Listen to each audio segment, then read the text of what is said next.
name is Jason JROCK Houston, and you guys are listening to an interview being done for JROCK Riffs Magazine. It's my great pleasure to be speaking with legendary drummer Carl Canedy from the legendary band The Rods. How you doing tonight, Carl?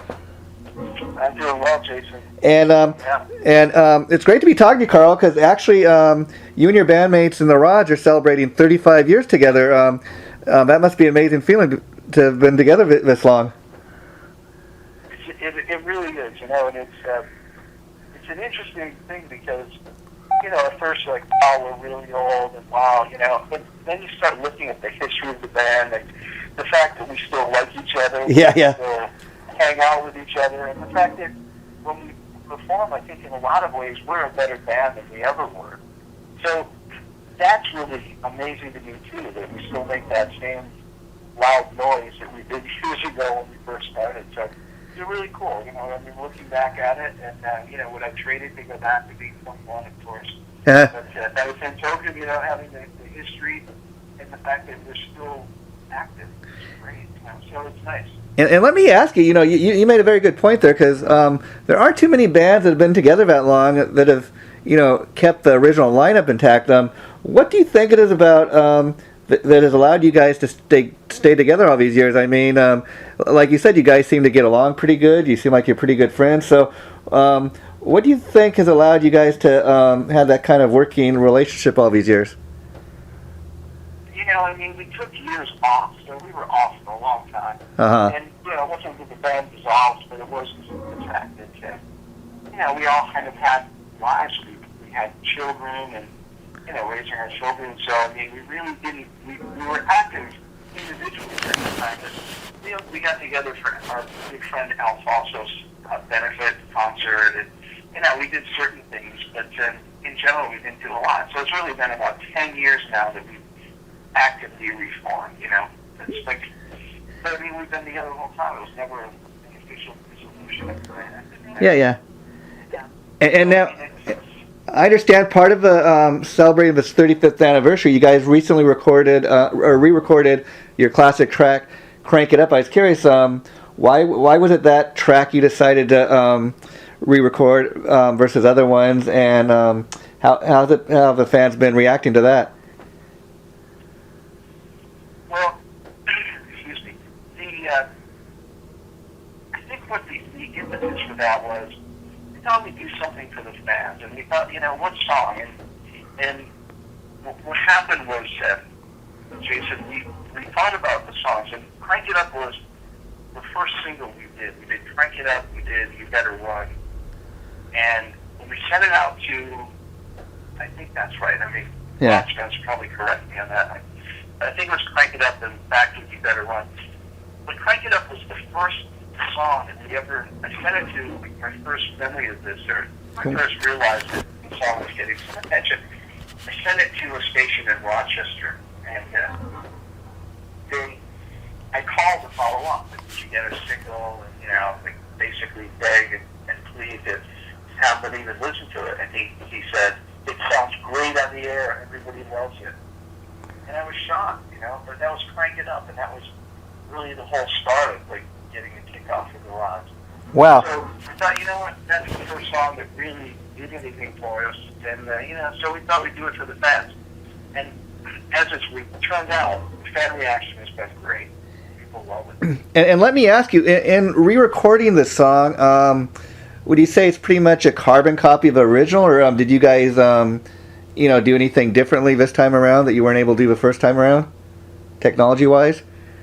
That's a good question. What we did is we did in fact, when you say carbon copy, I really tried hard to, when we were doing the click tracks for this, I really tried hard to make sure that we did the same tempo. Uh-huh. So that we really kind of went back and basically were faithful to the original, with the exception of how we perform now. Wow. And that was, I even went to the extent of, for the freeform guitar solo that Dave does at the end, and then when I come in with my drum fill, I even went so far as to reference that timing. So I knew approximately when to come back in. And so we went to great lengths to kind of duplicate what we did then now. or duplicate now what we did then, and it was cool. I have to say, when you go back and you listen to something you did when you were young, Yeah. and then you're doing it now as your older self, it's fascinating. What were the choices we made? Like, why did I choose that fill? What were we thinking about with the arrangement there? And of course, you're still playing those songs, so we still play them. So it was really an interesting thing to do, and I think it really has led to. We're now in the process of. We were already recording a new album, which I'm really excited about. I think it's going to be one of the best albums we've ever done. I can't reveal anything as yet because it's still under wraps, but that project is, well on its way to being completed. And so, can you tell me this much? Will this new album be coming out sometime this year? Probably not till 2017. We're hoping early 2017 for Oh. that album. Oh, how cool is that now? Wow. Yeah, I'm really excited about it. I'm really excited. It's it's a labor of love. It's just a great piece of music. I'm very excited. It's David actually wrote the entire album, and I have to say, I've always been involved in arrangements and songwriting. Yeah. And I had one note. It was a very, very minor thing on this whole project because I was blown away. I mean, this is just so great. I'm just so thrilled to be doing it. But in the meantime, when we recorded Crank It Up, it just seemed like there's a lot of interest in us just doing 35th anniversary album. And so we are now well underway in that. David and I worked Sunday, as a matter of fact, getting things set up for that. And I'll be laying down my drum track shortly. And let me ask you, Carl. 35th anniversary album. Wow. So let me ask you, Carl. When you guys go in to record these days, like for example, this latest version of Crank It Up, are you all in the same room together recording, or do you record your parts separately? At this point, we actually record things separately, and sometimes we do. We've done things live, in the studio. But I mean, it's just the technology allows. We all have home studios. We've done this a long time. We know how each other plays. We work on we record together. We rehearse together, and we record things, demo them. But then when it comes time to record, we basically know our tempo. We know the arrangements. And I played to a click track for so long now that it's so second nature for me. I know how to manipulate it. I know just how to play comfortably to a click track. So it's really not an issue anymore for us. The recording process has gotten easier over the years because of the technology. Oh, yeah. And let me ask you, Carl, because, you made another good point in the fact that, typically it's the lead singer that's involved with the writing and stuff. Whereas I know, like you said, David is, but you're also one guy that's heavily involved with the writing and stuff, which typically drummers are. And I was curious, when you were coming up, is that something that always interested you? Being so heavily involved with the music you're making and being involved with the songwriting, because I think that's obviously got to make you that much better of a drummer and overall musician. Well, I've always played. I started playing guitar around. Banging out piano, but I started around the 6 months after I started playing drums, I started playing guitar. So, I really, I've always had an affinity for arrangements, and I like songwriting, and so I've always been involved in it, and that's something that's more accepted now, but it used to be, early on in bands, they're like, oh, the drummer just plays the parts, and yeah. He has no say, about that, and they kind of poo-poo-y, but that never really happened with me because I think that my contributions were arrangements and whatever were respected and they thought they were valid, and so I never had that. And the other thing I had was because I was the drummer, the guitarists were always willing to show me things they wouldn't show other guitarists. So that was always an added bonus. Like, yeah, I'll show it to him because he's not a threat to me. Yeah, and the Rods, I got to say, you guys have always been a real powerhouse. Band as far as your sound, and I want to ask you, do you think that has anything to do with the fact that you guys are a 3-piece band as opposed to having like 2 guitar players? You only have one. I don't know that. I always loved trios. I always loved Hendrix, Cream, and Yeah. I mean, Led Zeppelin was a trio. Yeah. As much as musically, they had a lead singer, but, there were three guys, three instruments for the most part. So, I've always liked that. I've always liked trios. There's a lot of freedom, especially the way I play drums. There's a lot of freedom in it. And, but, I think there are bands that, are incredibly powerful with, keys, two guitars, whatever. So, but there's a freedom that comes with doing a three-piece band that I've always enjoyed. And, take me back 35 years ago. You were talking about when you originally released your song Crank It Up. I mean, that must have been a pretty exciting time in your life. I mean, like you're talking about hearing that, hearing your song on the radio for the first time, your very first single you released, that must have been, such an exciting time in your life. Yeah, it was truly an exciting time. And, we started, I think within 3 months of starting, Chris Bubach was an engineering student at Fredonia. He went on to record the first Metallica, Spyro Gyra, became a very successful engineer with gold and platinum albums. But initially, he was a student, and he and John Petrie were in Fredonia, and so I have the journal of it, which I think one of them, for that period of time, I think we did 64 dates straight. And every day off, we would drive to Fredonia, and we would record. It's 1 day, 2 days, a lot of times couldn't get in until night. Chris would basically, the students would have to sign out studio time, and Chris would, blackmail everybody to get their studio time. He would beat them up, coerce them, give up their time, and so that's how we recorded it. Within 3 months of starting, we were in the studio recording it. But I think today it's a different world. But back then, to give you the perspective, it was, you had, really, it was radio. That was how music was heard. Yeah. Records. And so you go to record stores and you would buy the record, you would buy a magazine. There was no internet. Yeah. There was it all bottlenecked with a major label. If you didn't have a major label, you really were going nowhere. There was no way to do things on a regional level. There just wasn't enough. So you had to be on a major label. Yeah, you make a very good point there. I mean, a lot of kids today, they don't even know what a record is. Like you and me, a record store, what's that? I kind of, I miss those days, Carl, going to Tower Records and buying, checking out all the new releases. Tower Records was such a great store. I mean, there's so much music. But that's right. It was a record.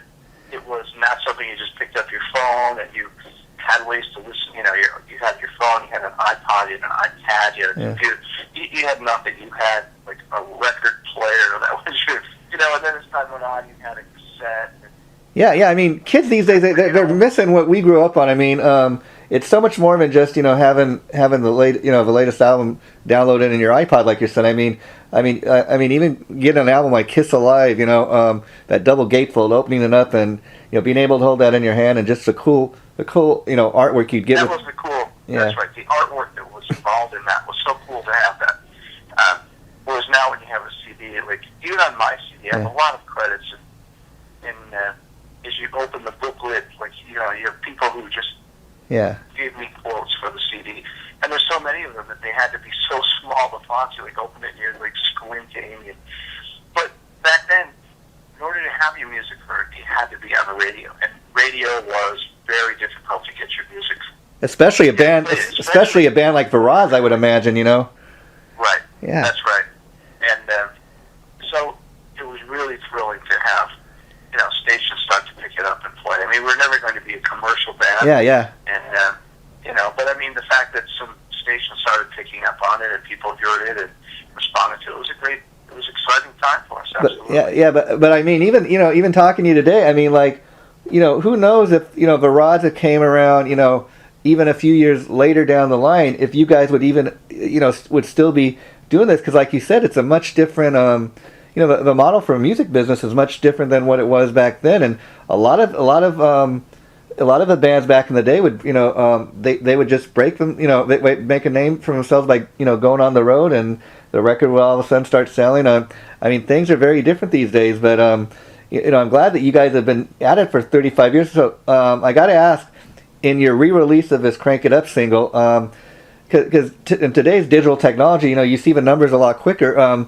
Did it seem like you've sold about as many copies as you originally did? Is it outselling what it originally did? What are you seeing? It's hard to tell because it's all over, Yeah. including free sites and Spotify. Yeah.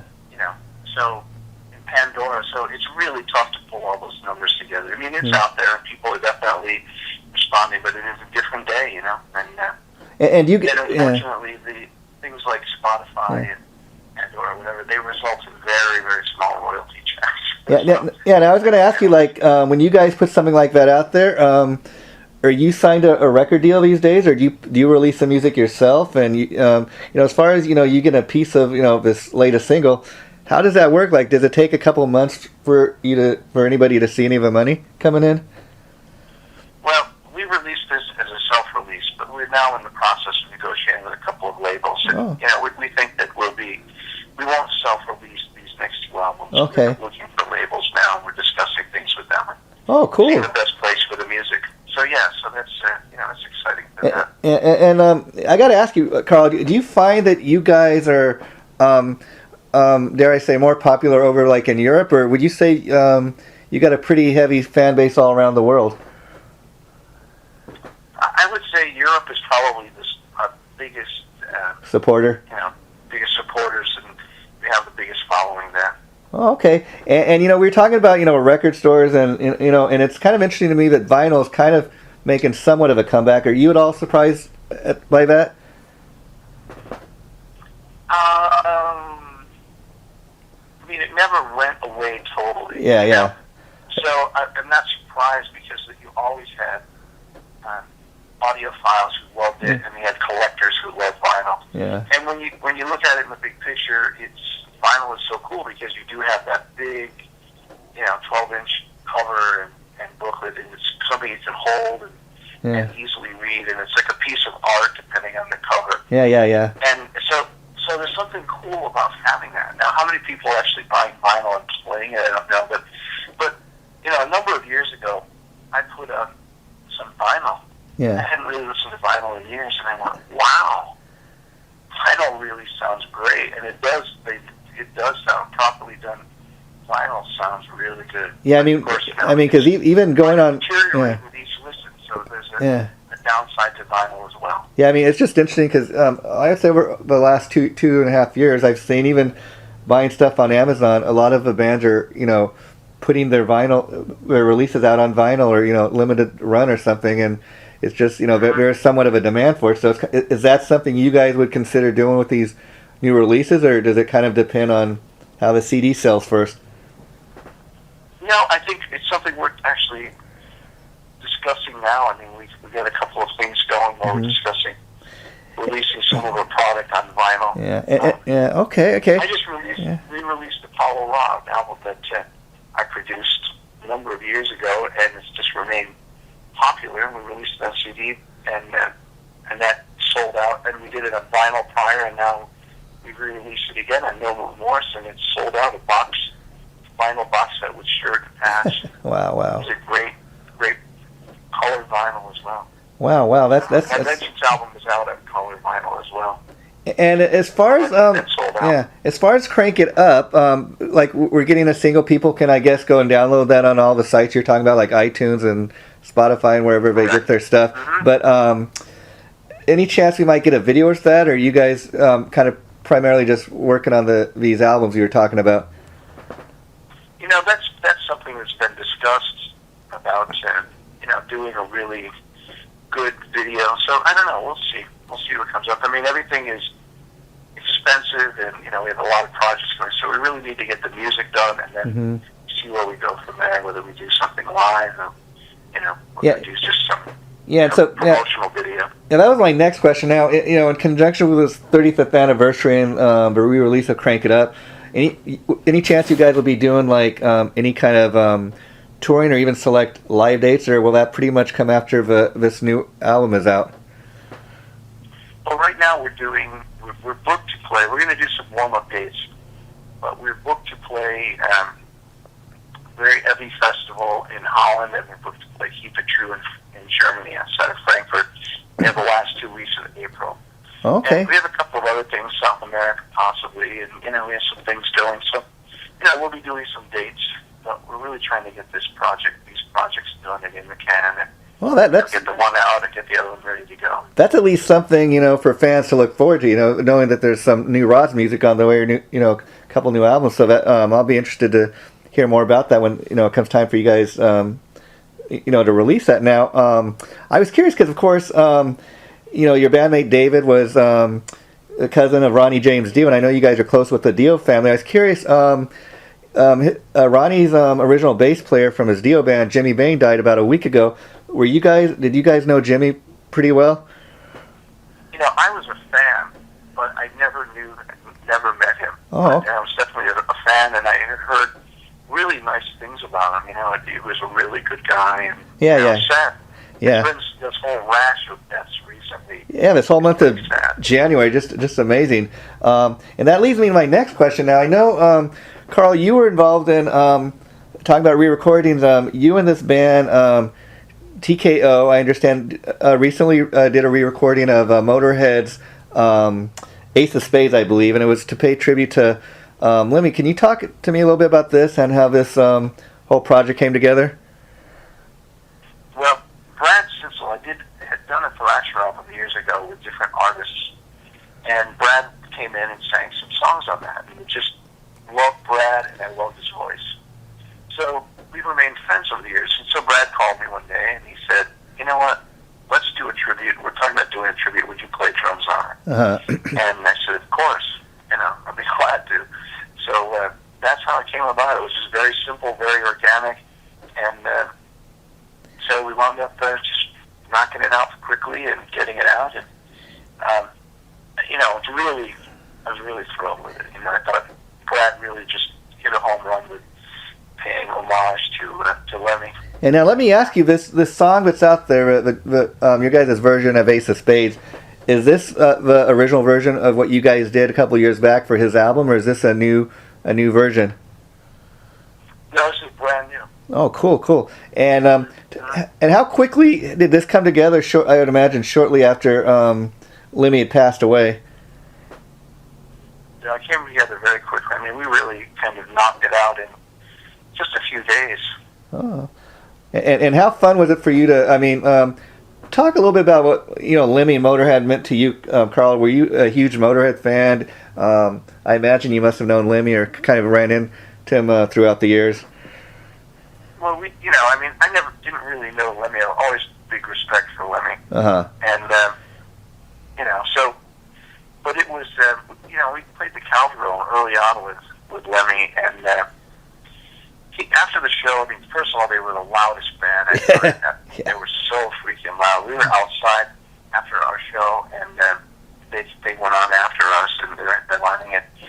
I was in back of the venue, and we were yelling at each other because it was so freaking loud outside. Wow. They were crazy loud. But Lemmy came out, and he hung out with us, and he was just, standing there with his arm around me, and just the nicest guy, and just a real down-to-earth guy, and everything everybody says about Lemmy is clearly true because he just was a great, great guy. Now it's one thing. A guy who walked the walk, Yeah. Truly. It kind of took me back to talking about Ronnie James Dio when he passed away. When he did, I remember. All these people going online, not just fans, but his peers and fellow musicians, and all these people had nothing but nice things to say about him. And Lemmy the same thing. People would go on and say what an influence he was on them, but more so than anything, they'd say he was just a great gentleman, a great human being. Really knew how to treat people, and I think that's just really a testament to the man himself. I agree, and it's I think he's just a great guy. Like you said, walk the walk. He was really immune to fads and trends. Yeah. And now, it's one thing going to the studio and record, your own songs, Carl. But when you get involved with a project like this, first of all, were you ever much of a Motorhead fan? Take me back. What are your memories of when you heard the song Ace of Spades? All the way back in 1980 when it was first released. I came to Motorhead late. It was a band that really didn't. I didn't know of them until Yeah. our album was out, and suddenly you wound up in England, and we're hearing about the American Motorhead. Like, what? Yeah. And that's when I heard them. And of course, like anybody else, like, oh, listen to these guys. These guys are crazy. Yeah, yeah. I mean, I'm kind of like. You mentioned that album cover. Yeah. Was so badass. That's still a badass cover. And Motorhead and Iron Maiden. I mean, how many bands? Like Motorhead's logo. Yeah. Just has stood the test of time. What a cool logo! You put it on a shirt, black and white. You go, I want one. Yeah, I mean, you make a good point, and talking about bands like Motorhead and Iron Maiden. I mean, Iron Maiden specifically. Like, I remember being a kid and going in Tower Records, for example, like we were talking about earlier, and just like not even know nothing about Iron Maiden at the time. Just man, I seen Eddie on the cover. I'm like, wow, what is this, man? I got to get this. And then you go home, you take a record, man, this is such a cool sounding band. But a lot of bands like that, just because of the imagery and stuff, people would say, oh, I got to check this out. And Motorhead, the same thing. I mean, talking about Motorhead for a little bit, I mean, it's amazing to me because when people think of Motorhead, they think obviously of Lemmy, they think of Ace of Spades. That's the song people always go to, and it's amazing. All these years later, that song has really stood the test of time. Great song. I mean, it really has stood the test of time.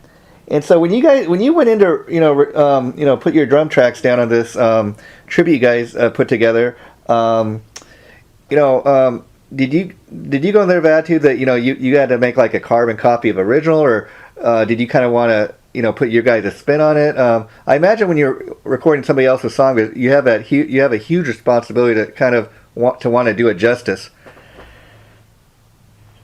Yes, I mean, that's right. I mean, we really stayed pretty true to the original. But, by the same token, I thought that, Phil did a great job on the drum track. So I kept a lot of what he played. I also added my own things to it, just simply because, it's the only way I can play. Yeah. And, talk about your drumming for a minute. Carl, a lot of drummers, when they get old, they start to have problems with their hands. And, guys like Peter Criss, I've heard, they suffer from carpal tunnel. What do you do to keep in shape? Or, have you ever had any of those issues creep up on you? I really have been fortunate. I have to say that, I stretched before. But, no, I have not had, and I'm going to knock on wood, I had issues with carpal tunnel, so. Well, that's I've been very fortunate. Yes. Yeah, that's amazing, and so pretty much you guys are just finishing up, working on these. I guess you said a couple new records, and then you have a couple live dates, and I guess the rest of the year you'll be celebrating the 35 years of Rods.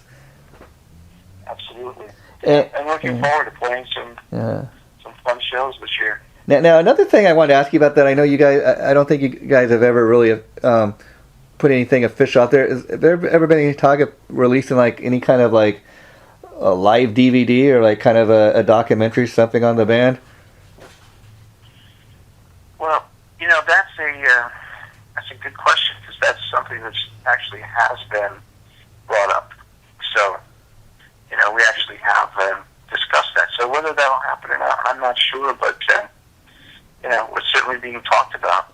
Oh, that's cool. That's cool. I really hope something like that gets out there. And the last thing I want to ask you before I let you go, Carl's, I know in addition to you being the drummer in the Rods, that you have had somewhat of a pretty good solo career outside of the band, and you released your last solo album a couple of years ago.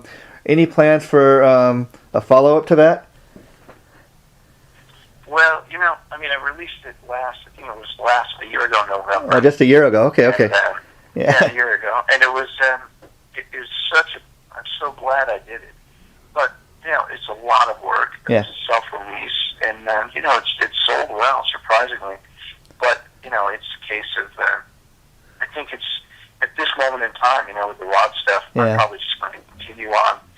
Yeah, that's what I was going to ask you now. Now, the Rods is kind of obviously your main gig, your main priority. But with the solo releases, have you ever had any desire to like get out there and like do a solo performance, or even a few select dates just to get out there and get your own music performed live?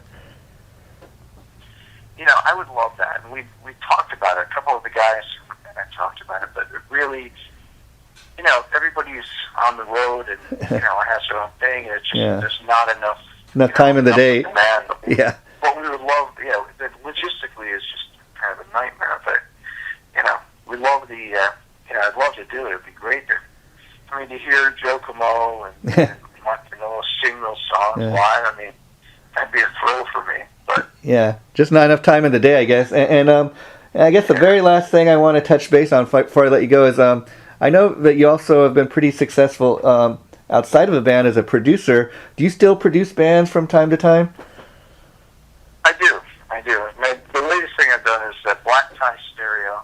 Oh, okay. I did an EP for them, and great band.